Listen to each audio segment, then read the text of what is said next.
खासतौर पर international level पर तो जो कुछ हो ही रहा है वो आप सबके सामने ही है। कौमी सतह के ऊपर भी एक बड़ी हलचल हुई है जिसके अंदर पिछले काफी दिनों से जो है वो कुछ हो नहीं रहा था या इरताश नहीं था, अब उसके अंदर भी इरताश पैदा हुआ। इमरान खान की रिहाई की बातें की जा रही हैं, ब्रिगेडियर साहब ऑन एयर आकर इस बात की तस्दीक कर रहे हैं। तो ये क्या कहानी है? इस वक्त पाकिस्तानी एक इंतहाई अहम तरीन वफ्द, बहुत ही अहम शख्सियात के ऊपर मुश्तमिल ईरान के अंदर मौजूद है। वहां पर क्या चल रहा है? सऊदीया के अंदर हमारा एक वफ्द मौजूद है, वहां पर क्या चल रहा है? और इस हफ्ते के आखिर में पाकिस्तान के अंदर क्या टॉक्स होने जा रही हैं? अब इसकी ऑफिशियल तस्दीक भी हो चुकी है, इसके ऊपर भी बात करेंगे। तो काफी सारी खबरें हैं। पिछले 10-12 दिनों से आपने ये देखा कि रेगुलरली मैं वीडियोस नहीं बना पा रहा था। कुछ तबीयत की नासाजी भी आपके सामने ही है। मैंने आपको ऑलरेडी बताया कि कुछ तबीयत ठीक नहीं थी, कुछ और मामला, लेकिन अब जो है वो रेगुलरली दोबारा से आपके सामने हम दिन में 2-3 दफा जो है वो पेश हुआ करेंगे। अच्छा जनाब, बगैर किसी लगी लिपटी के और बगैर किसी तमहीद के, सबसे पहली और इंपॉर्टेंट खबर इमरान खान की रिहाई के हवाले से। पिछले लंबे अरसे से हमने ये देखा कि बहुत सारी इस तरह की खबरें आई और बहुत ज्यादा ट्रक की बत्तियों के पीछे लगाया गया, भाई इमरान खान रिहा हो रहा है, फला हो रहा है, ढिमका हो रहा है।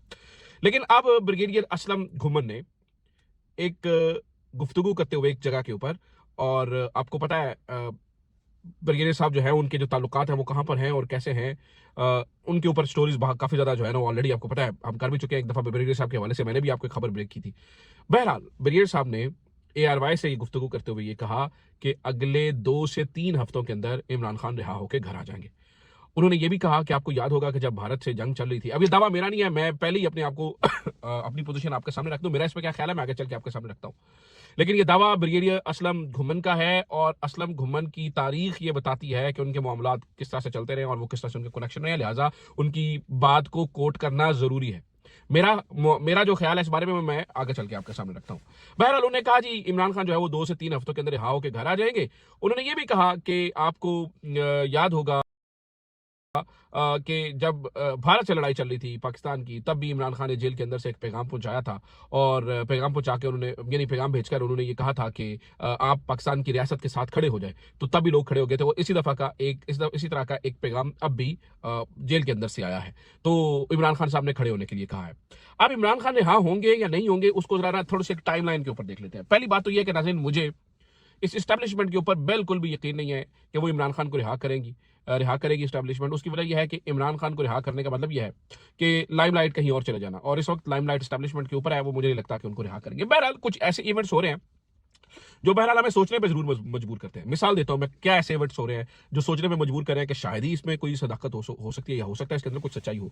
पहली बात यह है कि मुनीफ फारूक की एक वीडियो आना, मुनीफ फारूक जिसमें अंदर ये बता रहे हैं कि इमरान खान की जो आंख की बिनाई है वो वाकई, वो जैसे बता रहे हैं कि भाई 85% के करीब जो है वो ज़ाया हो चुकी है, सिर्फ 15% ठीक हुई है।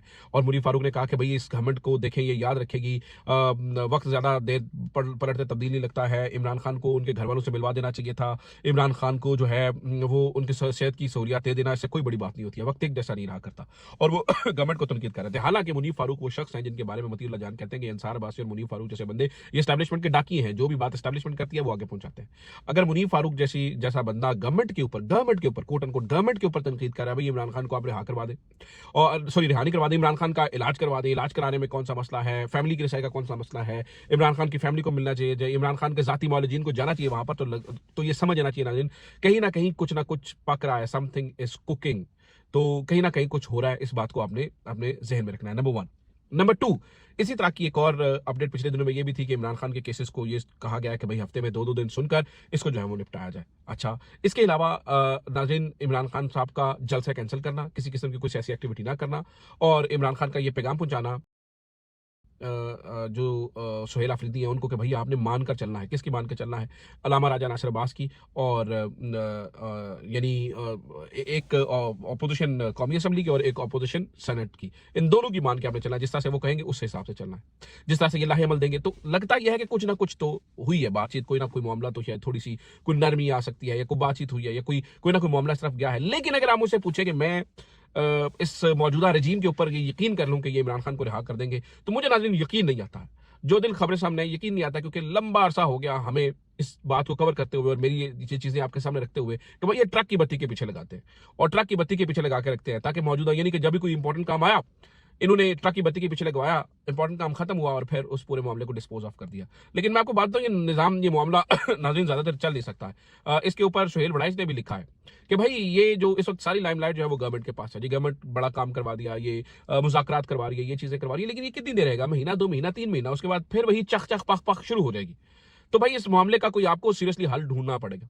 इमरान खान को रिहा करने का आपका इरादा नहीं है और आप ये इस तरह की खबरें बस चलवा रहे हैं और अपने मनपसंद सहाफियों से दिलवा रहे हैं, तो भी नाज़रीन, तो भी मैं ये कहूंगा, अगर आप ये चलवा ही रहे हैं तो इसके ऊपर आपको हकीकतन इल्म करना, इसको अमल दरामद करना पड़ेगा। उसकी वजह यह है कि नाज़रीन, इस वक्त मुल्क की सूरत हाल ऐसी है कि इमरान खान का रिहा होना नागुज़ीर हो चुका है। हमारे अंदरूनी दाखिला मामला दुरुस्त होना बड़ा जरूरी हो चुका है। भाई पूरी दुनिया में यानी उठ के लोग कहते होंगे भाई पूरी दुनिया की तुम सुलह करवा रहे हो, मीडिएशन करवा रहे हो भाई, लेकिन आप अपने घर में एक दूसरे के साथ इकट्ठे नहीं बैठ रहे हो। यानी आप ईरान और अमेरिका को टेबल पर बिठा सकते हैं, लेकिन जनरल आसिम मुनीर और इमरान खान एक टेबल पर नहीं बैठ सकते हैं। तो अगर इमरान खान की रिहाई के हवाले से कोई मामला है और इमरान खान भी चुप है और कहते हैं कि भाई आप रियासत का साथ है, तो क्या फिर सवाल पैदा होता है कि कहीं दोनों एक पेज पर हैं? अभी तक की इत्तलात के मुताबिक ये दोनों एक पेज पर नहीं है। मैं आपको कैटेगोरिकली बता रहा हूं, अब तक की इत्तलात के मुताबिक नहीं है, लेकिन कल को क्या कुछ हो जाए वी नेवर नो। अच्छा जनाब, आप जरा आते हैं इंटरनेशनल मामलात के ऊपर, क्योंकि वहां पर भी बहुत सारी चीजें चल रही हैं। इस वक्त एक बहुत ही हाई लेवल का वफ्द नाज़रीन ईरान के अंदर मौजूद है और ईरान के अंदर जाने वाले वफ्द के अंदर सिविलियन लोग मौजूद नहीं है। ईरान के अंदर जाने वाले वफ्द के अंदर फौजी लोग मौजूद हैं और ये ईरान के अंदर जाने वाला वफ्द नाज़रीन बहुत ही ज़्यादा अहमियत का हामिल हो चुका है।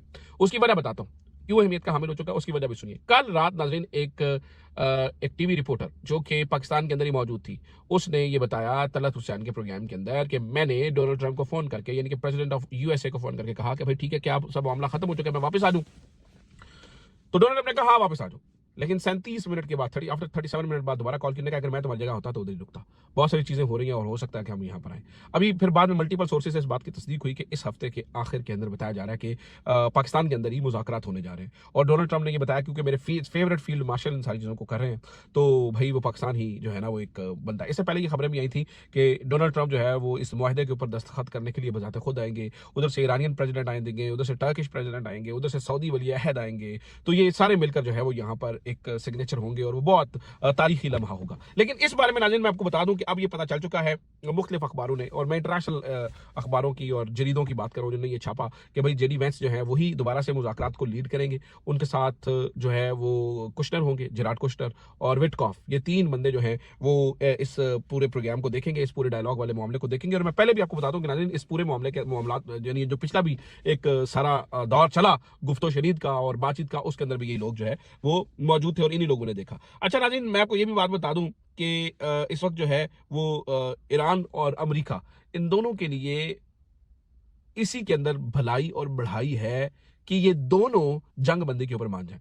और अमेरिका से इस तरह के कुछ इशारे भी नजर आ रहे हैं। मिसाल है, इन्होंने नेवल ब्लॉकेड किया हुआ था और नेवल ब्लॉकेड के अंदर तो नाज़रीन आप चिड़िया नहीं पर मार सकती आपके ब्लॉकेड को छोड़, यानी ये कोई तत्तीपति यानी नेवी का ब्लॉकेड तो नहीं है, ये दुनिया की नंबर 1 यानी कि दुनिया की सुपर पावर का ब्लॉकेड है। और वो ब्लॉकेड नाज़रीन किस तरह का है कि वो ब्लॉकेड ये है कि कल चाइना से खबर आई कि चाइना का जो वेसल है वो बगैर यानी वो किसी खौफ खतर के वो वहां से गुजर गया। उनने पहले भी चीनियों ने वार्न किया था कि भाई आप जो है ना वो ये हमारे साथ ना करें, ये हमारा और ईरान का डायरेक्ट आपस का मामला है। अब बताया जा रहा है कि वो चीनी जहाज गुजरा और फिर आज ये खबर आई है कि ईरानी जहाज भी, नाज़रीन एक ईरानी जहाज भी उसके अंदर से गुजर गया है।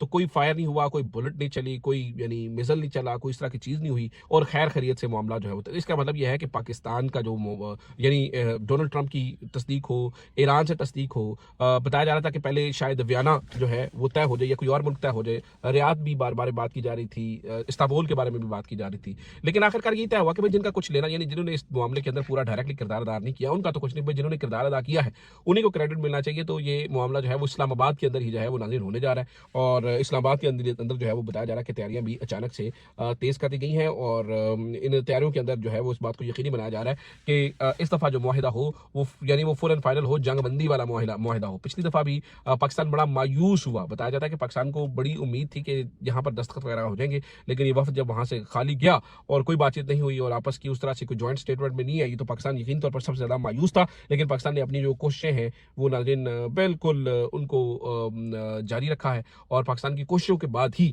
ये वक्त और ये लम्हा आया है कि एक बार फिर से इस्लामाबाद के अंदर जो है वो मेला सजने जा रहा है। सब लोगों को, सब तमाम पाकिस्तानियों को मुबारक हो। अल्लाह करे कि इस दफ़ा ये खैर खैरियत से मेला सज भी जाए, इस दफ़ा खैर खैरियत से ये लोग पाकिस्तान में आ भी जाएँ और खैर खैरियत से ये इवेंट मुकम्मल भी हो जाए और पाकिस्तान की दुनिया में बल्ले बल्ले भी हो जाए। अल्लाह ताला मेरे और आपके वतन को और मुल्क को सलामत रखे, ता क़यामत रखे। और ये बीच में जो फैक्टर्स हैं नाज़रीन, ये बहुत ज़्यादा फैक्टर्स नहीं है, ये थोड़ी फैक्टर्स हैं, ये जो मामलात को ख़राब करते हैं, ठीक है, ये फैक्टर्स को भी अल्लाह ताला हिदायत दे।